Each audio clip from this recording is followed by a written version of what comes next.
الفيديو ده جامد، يا ريت تشيروه لكل حبايبكم علشان في حبة اكلات وحبة توفيرات هتنفعك طول الشهر، وهتمشي عليها كل اسبوع، يعني تمشي عليها كل 10 ايام، كل اسبوع زي ما تمشي هتمشيكي وهتخليكي توفري وهتخليكي تدبري. والله الفيديو ده جامد جدا، فما تنسيش تشيروه لكل حبايبكم، وصلوا على سيدنا محمد وعليه الصلاة والسلام. يا حبيبي يا رسول الله، ما تنسيش في لايك بالله عليك وخش شوف الفيديو. النهارده الميزانية 1000 جنيه شاملة كل حاجة، احسبيها صح هتلاقيها صح، وهتوفري كمان منها وهتشيلي منها، لأن أنا ست شاطرة وست مدبرة. 10 أيام أو أسبوع، يعني تمشي بيها أسبوع أو 10 أيام، هتمشي بال1000 جنيه، هتجيبي كل حاجة كل حاجة، فطار وغدا وعشاء ومنظفات كمان ولحوم وفراخ بال1000 جنيه. وكمان هيفيد منك حاجة، حتى لو حاجة بسيطة بس هتفيد منك، لأن أنا ست شاطرة. ودول 10 أيام بتوع آخر الشهر أو أسبوع اللي هو بتاع آخر الشهر. صلوا على سيدنا محمد يا ولاد عليه افضل الصلاه والسلام. يا حبيبي رسول الله صلى الله عليه وسلم، انا عارفه ان انتوا كلكم ناس كويسه وستات شطار وستات مدبره وموفره، بس انا بقول لحبايبي البنات اللي هي اللي مش عارفه توفر، لان كتير بعتوا لي قال لي يا ماما لومي احنا ما بنعرفش نوفر، ما بنعرفش نمشي البيت ازاي، فانت قولي لي ومشي البيت ازاي. انا دلوقتي بقول على 10 ايام الاخر او الاسبوع الاخير، يعني معنى كده ان كل اسبوع 1000 جنيه، انا معايا 1000 جنيه دلوقتي ان انا همشي بيهم الايه الاسبوع الاخراني اول 10 ايام. صلوا على سيدنا محمد عليه افضل الصلاه والسلام.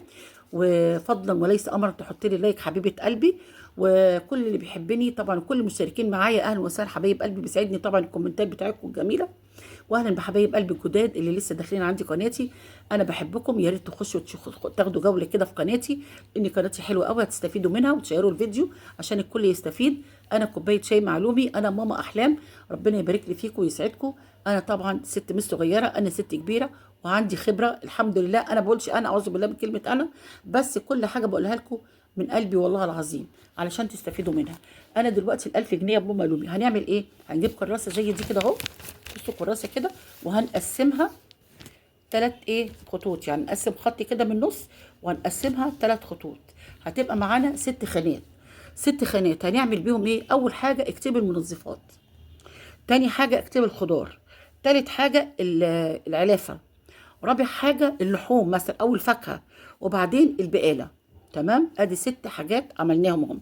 تمام يا حبايب قلبي، صلوا على سيدنا محمد عليه افضل الصلاه والسلام. انا النهارده هنزل اجيب المنظفات. طب المنظفات عباره عن ايه؟ هجيب صابون سايل ب 15 جنيه، صابونه بريحه ب 15 جنيه او ب 10 جنيه، او مثلا تجيبي اللي هو الصابون اللي هو الشاور ده من عند الراجل سايب، بتجيبي منه ب 15 جنيه، وعندك الازازه دي بتحطيها وتقومي دايسه عليها وتاخدي بيها. ده الصابون، انا ما بقولكيش اي نوع صابون معين. هتجيبي كيس اريال او كيس باهي اللي هو ب 25 جنيه، هيكفيكي غسلتين او 3 اللي انت بتغسلي بيهم خلال الاسبوعين دول، الاسبوع ده الاخير. هتجيبي ب5 جنيه سلك الومنيوم، سلك المواعين يعني. هتجيبي 3 كيلو صابون ب 10 جنيه، او مثلا 2 كيلو ب 10 جنيه زي ما يكون، ما انت هيكفيكي الايام دي. هتجيبي ب5 جنيه كلور بس. تمام، الكلور على شويه صابون بتغسلي بيهم البوتاجاز بيخليهم فله، بيخلي السلستين ده فله. تمام، ادي خلصنا من المنظفات. المنظفات كام؟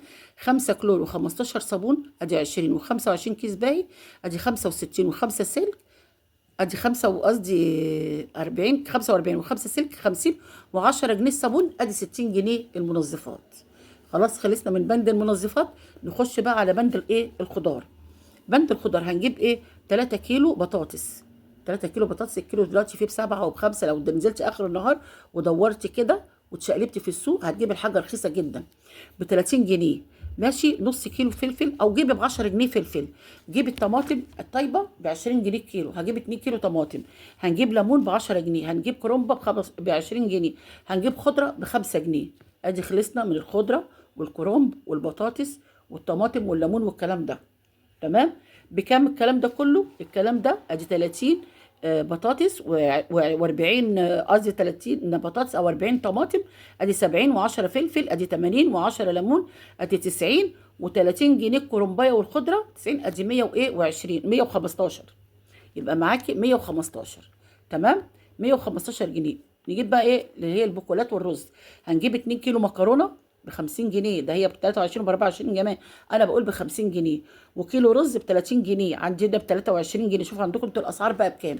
صلوا على سيدنا محمد يا ولاد عليه افضل الصلاه والسلام. ما تنسوش ذكر الله والنبي عليه الصلاه والسلام، وما تنسوش تحطوا لايك بالله عليكم.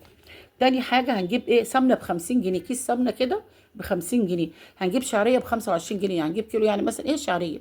تمام، انا عندي كيلو رز.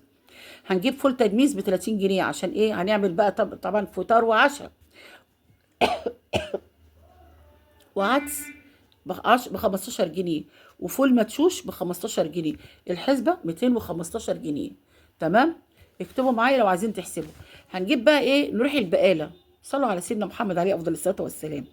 اللهم صل وسلم وبارك عليك يا حبيبي يا رسول الله. يا ريت تحطوا لي لايك فضلا وليس امرا حبايب قلبي. ربنا يخليكم ليا يا رب، ما نحرمش منكم، وتكونوا دايما معايا واقفين جنبي. نروح نجيب ايه؟ نص طبق، نص كرتونة بيض. نص كرتونة بيض ب70 جنيه. ماشي. اللهم صل وسلم وبارك عليك يا حبيبي يا رسول الله. 4 في 10 40. والله ب60 جنيه كمان. احنا عندنا البيضة ب40 جنيه، ده ب60 جنيه. ب60 جنيه البيض. انتوا شوفوا انتوا عندكم كام. نص كرتونة ب60 جنيه. علبة جبنة ب40 جنيه، اللي هي نص كيلو. جيبي نص كيلو جبنة قريش ب40 جنيه. جيبي 2 كيلو لبن ب65 جنيه. الحسبة كلها 60 و40 ادي 100، 140، 205، 205، 205. تمام. يبقى دي هنا 205، يعني هيبقى ايه؟ اه 205. الحاجات دي هنجيب الحاجات دي. نجيب بقى نروح على بقى ايه؟ بند الفاكهه. هنجيب فاكهه إيه؟ الفراوله عندنا كيلو ب15 جنيه. الفاكهه وب20 جنيه، قولي ب20 جنيه. 2 كيلو فراوله ب40 جنيه. تمام. هنجيب الاناناس كيلو الاناناس ب20 جنيه، ب10 جنيه. ب10 لا ب20 جنيه. 2 كيلو ب40 جنيه. ادي 80 جنيه اناناس. تمام. مت... آه... 80 جنيه اناناس وفراوله. خلاص كده. احنا خلصنا البند بتاع الايه؟ اللحوم. اه لا لسه اللحوم بقى. نجيب فرخه 2 كيلو ب 160 الكيلو ب 80 جنيه. نجيب فرخه 2 كيلو بايه؟ ب 180 جنيه. نجيب لحمه مفرومه ب 100 جنيه. نقول له احنا عايزين لحمه مفرومه ب 100 جنيه، يعني الحسبه ادي 260 جنيه لحمه مفرومه. وايه؟ والفراخ اللي هي الفرخه ال 2 كيلو. طبعا انتوا حسبتكم مثلا 4 تنفار هتقضي على مرتين. حسبتكم مثلا 6 تنفار في اولادكم، او مثلا يعني 5 تنفار.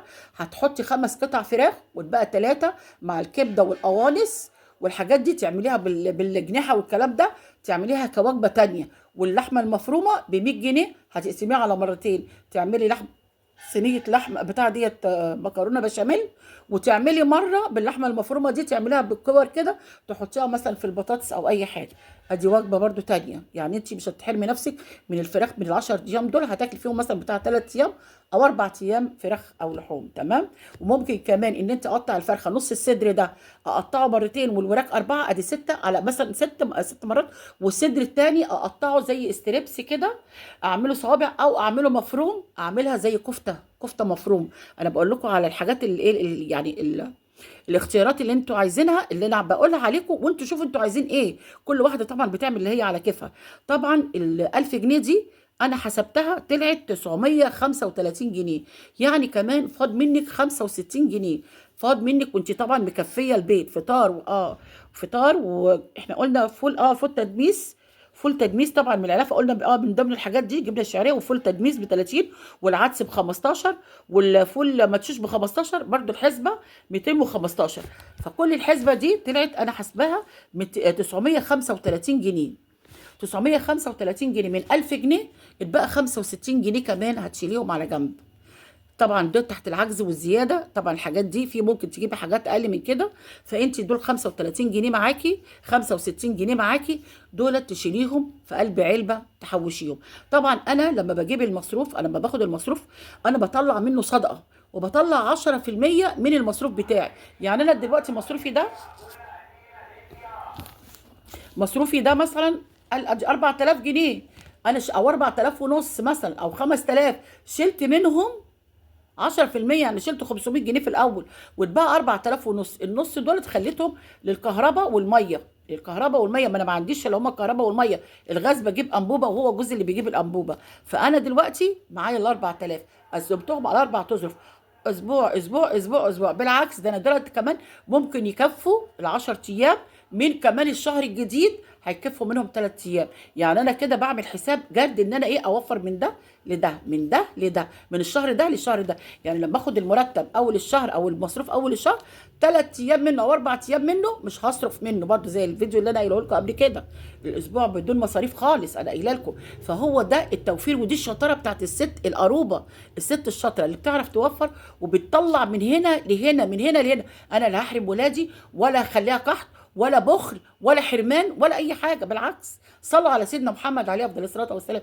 انا هاكل وهشرب وهعمل كل حاجه وهوفر كمان، لاني انا بفكر بدماغي مش بقلبي. ما هو قلبي ده هيجيبني ورا، لكن بدماغي ان انا ده النهارده، لا ده بكره، لا ده نعمله كذا، لا ده نعمله كذا. والاكل ده البطن ما بتشكرش، البطن ما بتقولش شكرا على اي حاجه. اي حاجه تاكليها في بطنك هتقول الحمد لله. وده كان فيديو النهارده بتاعنا. ما تنسونيش بالله عليكم في اللايك والشير وتشيروا الفيديو، عشان الفيديو ده جامد جدا جدا جدا، حاجات حلوه هتعجبكم قوي فيه. وعجبتكم ما تنسوش في اللايك حبايب قلبي.